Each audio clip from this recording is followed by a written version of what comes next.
יש לנו פה שתי רכבים שנפגעו, כוחות של קריית גת כיבוי נותנים מענה לכיבוי הרכבים.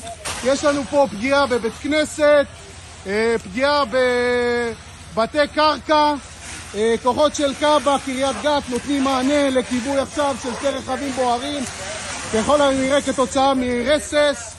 יש לנו פה פגיעה במבנה כמו שאתם רואים, כוחות מתחילים גם בסריקה למציאת לכודים, פצועים, המון כוחות נמצאים במקום.